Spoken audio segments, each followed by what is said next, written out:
हरिः ओम्। सर्वे भवन्तु सुखिनः, सर्वे सन्तु निरामयाः, सर्वे भद्राणि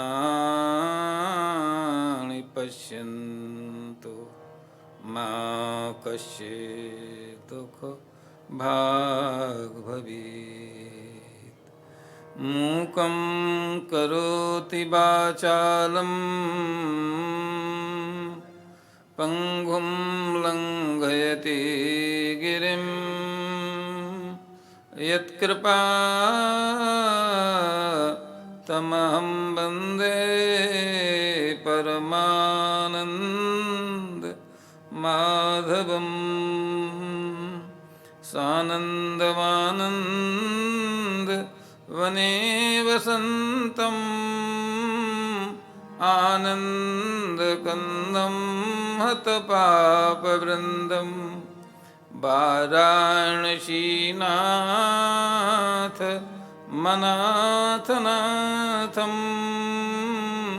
श्रीविश्वनाथं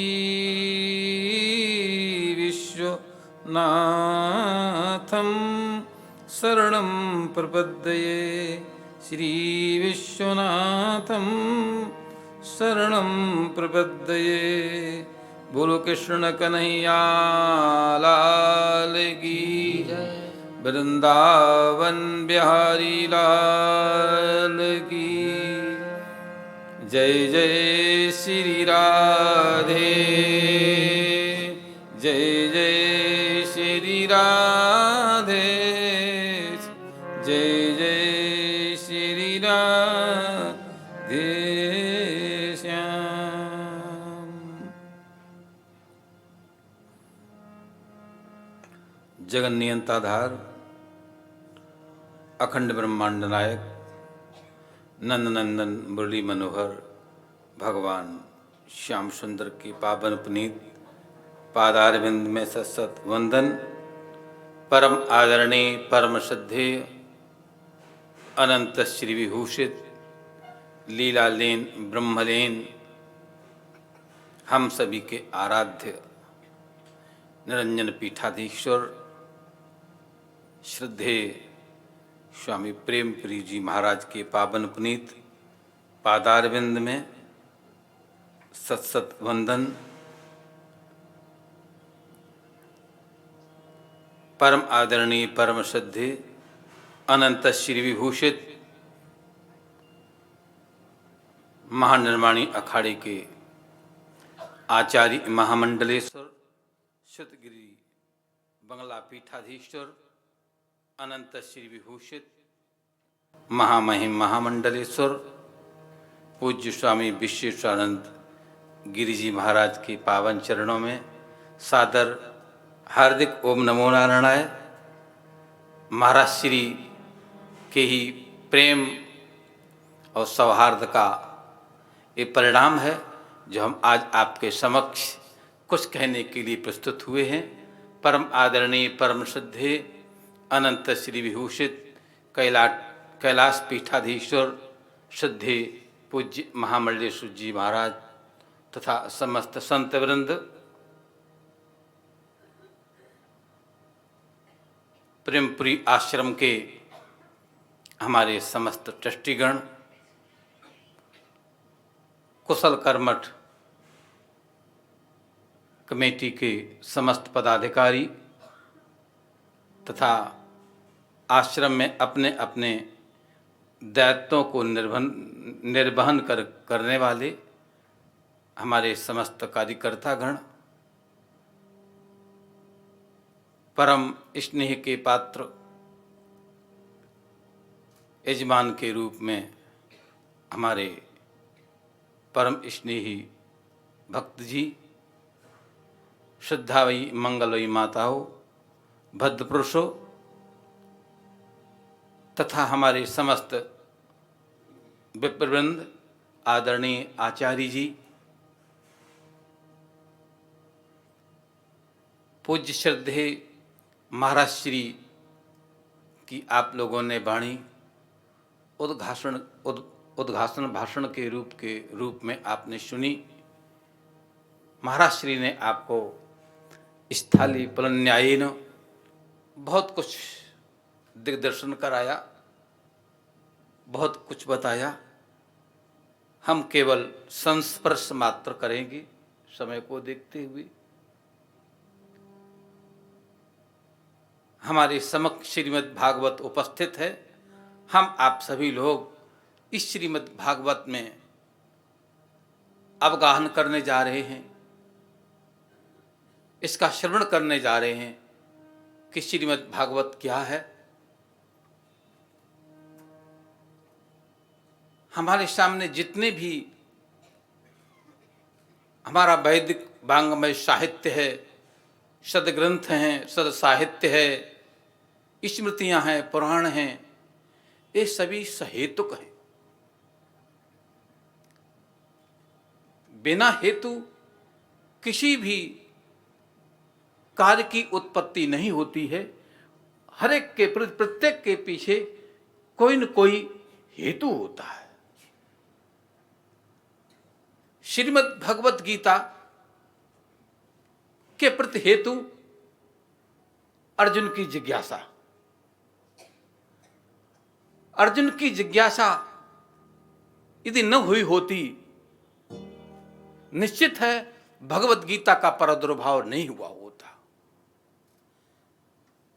इसी प्रकार से जनक जी के प्रति क्या सत्य है क्या असत्य है, यदि ऐसी जिज्ञासा की उत्पत्ति न हुई होती तो अष्टावक्र गीता नहीं बना होता। भगवान श्री राम के प्रति यदि जिज्ञासा उत्पन्न नहीं हुई होती तो निश्चित है योग वशिष्ठ भी नहीं बना होता। उमा जी के अंदर यदि जिज्ञासा उत्पन्न न हुई होती तो निश्चित है मानस का प्रादुर्भाव नहीं हुआ होता। इसी प्रकार से समस्त अपने दायित्वों को, कर्तव्यों को, स्त्री पुत्र परिवार आदि समस्त ग्रंथियों का छेदन करते हुए श्री परीक्षित जी महाराज भगवती जाह्नवी गंगा के तट पर पहुंचे और वहां पहुंच करके जिस प्रकार से गंगा का निर्मल जल है, जहां पर एक अलौकिक विलक्षण शांति की अनुभूति होती है, ठीक उस स्थल पर पहुंच करके राजा परीक्षित के अंदर एक बहुत बड़ी उत्कट जिज्ञासा उत्पन्न हुई। उस जिज्ञासा का, उस उत्कंठा का, उस निष्ठा का परिणाम श्रीमद् भागवत है। निश्चित समझिए यदि परीक्षित जी के अंदर ऐसी जिज्ञासा जागृत न हुई होती तो शायद है कि वो भागवत हम इस रूप में नहीं सुन पाते जिस रूप में आजकल हम सुनते हैं। इस सप्ताह के रूप में प्रथम शुभारंभ परीक्षित जी के माध्यम से ही होता है, तो उनकी एक जिज्ञासा का स्वरूप है हमारे सामने। तो समस्त ग्रंथ वास्तव में जिज्ञासा का स्वरूप है। जिज्ञासा क्या है? ज्ञातुम इच्छा जिज्ञासा, कुछ जानने की इच्छा। हमारे यहां ब्रह्म सूत्र में पहला सूत्र आता है, अथा तो ब्रह्म जिज्ञासा। अथा तो ब्रह्म जिज्ञासा, जिस प्रकार से जिज्ञासा अर्जुन के अंदर उठी, राम के अंदर जागृत हुई, अनेका अनेक योगी इति अमलात्मा महात्माओं के अंदर उत्पन्न हुई, उसी प्रकार से ब्रह्म सूत्र में उस जिज्ञासा का प्रतिपादन किया। अथा तो ब्रह्म जिज्ञासा, ब्रह्म की जिज्ञासा करनी चाहिए, ज्ञातुम इच्छा। और ऐसी जिज्ञासा जिस प्रकार से परीक्षित के अंदर उद्बुद्ध हुई, जागृत हुई। उत्कट जिज्ञासा, प्रबल जिज्ञासा, जब प्रबल जिज्ञासा जागृत हो जाती है तो निश्चित है वह जिज्ञासु, वह साधक उस तत्व तक पहुंच जाता है। तो उस परम तत्व तक पहुंचने के लिए जिज्ञासा ही जरूरी है। जितनी हमारी उत्कट जिज्ञासा होगी, निष्ठा होगी, भावना होगी, वह भावना और जिज्ञासा हमें उत्तरोत्तर उस तरफ अग्रसर करते हुए अपने परम लक्ष्य तक पहुंचाएगी। तो परम लक्ष्य तक पहुंचने के लिए परम आवश्यक है हमारी उस जिज्ञासा की उत्पत्ति होना। तो जिज्ञासा जरूरी है, जिज्ञासा आवश्यक है। तो श्रीमद् भागवत में सबसे पहले जिज्ञासा की बात आती है। यदि परीक्षित के अंदर जिज्ञासा पैदा न हुई होती तो निश्चित है वो गंगा तट पर नहीं जाते, और गंगा तट पे नहीं पहुंचते तो योगिन मुनि अमरात्मा महात्मा ऋषिगण भी नहीं आते, और ऋषिगण नहीं आते, परीक्षित जी नहीं पहुंचते तो शायद वहां सुखदेव जी भी नहीं आते। तो ये भागवत सप्ताह का जो स्वरूप बना है तो परीक्षित की जिज्ञासा का परिणाम है। हम समझते हैं कि यहाँ हम लोग बैठे हुए हैं, यह भी एक जिज्ञासा का परिणाम है। हम लोगों के अंदर जिज्ञासा उत्पन्न हुई है, एक भावना उत्पन्न हुई है। तो हमारी जिज्ञासा भी इसी रूप में है। तो हमारे अंदर मात्र जिज्ञासा की उत्पत्ति हो जाए, जब बुभुक्षा होती है, जब पिपासा होती है, तो निश्चित है जितनी उत्कट हमको पिपासा होगी, उस पिपासा को शांत करने के लिए हम निश्चित है जल का अन्वेषण करेंगे, जल की खोज करेंगे। पिपासा ही हमको उस जल तक पहुंचाती है, बुभुक्षा भूख है वो हमको अन्न तक पहुंचाती है।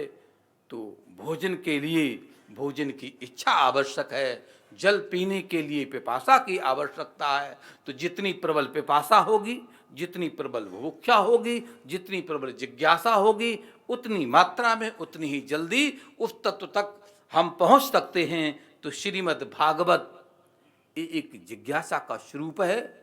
तो हमको उत्कट जिज्ञासा प्रकट करनी चाहिए। यदि जिज्ञासा में, यदि निष्ठा में, यदि आस्था में कहीं गड़बड़ी होती है तो निश्चित है हमारे सामने कई तमाम समस्याएं खड़ी हो जाती हैं। भगवान शंकर और सती दोनों चलते हैं कुंभज की कथा सुनने के लिए। महर्षि कुंभज के पास पहुंचते हैं। शंकर के अंदर उत्कट भावना है, बहुत बड़ी निष्ठा है, हम अपने इष्ट देव की कथा सुनेंगे। तो कथा सुनने के लिए चलते हैं, साथ में सती को भी ले लेते हैं।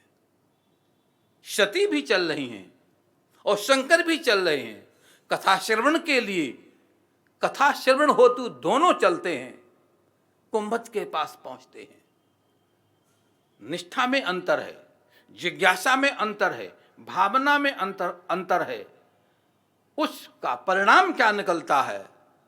दक्ष के अंदर, दक्ष की पुत्री के अंदर कुछ अधिक दक्षता है, कुछ अधिक चालाकी है, कुछ अधिक चुस्ती है।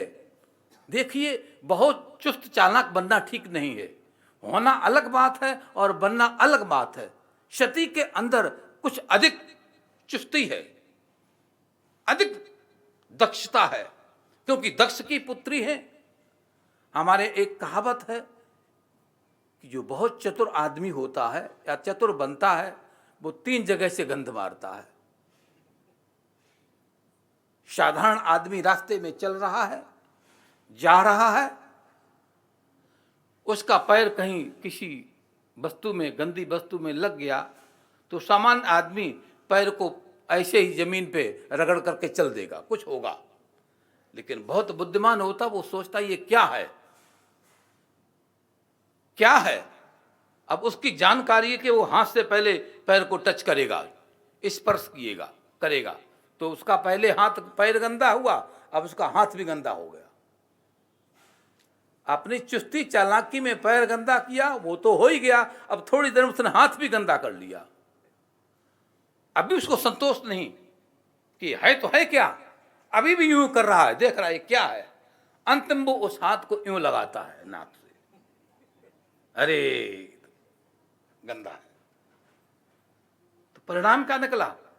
पैर भी गंदा हुआ, हाथ भी गंदा हुआ और नाक भी तब करे तो काम खराब है। तो बहुत जो चुस्त होता है, बहुत चालाक बनता है, अपने को होशियार समझता है। हमारे यहाँ होशियार शब्द का अर्थ भी कुछ और ही किया है, हैं? थोड़ा विच्छेद कीजिए, हो श्यार, तो बहुत होशियार नहीं बनना। होशियार तो बहुत होशियार नहीं बनना।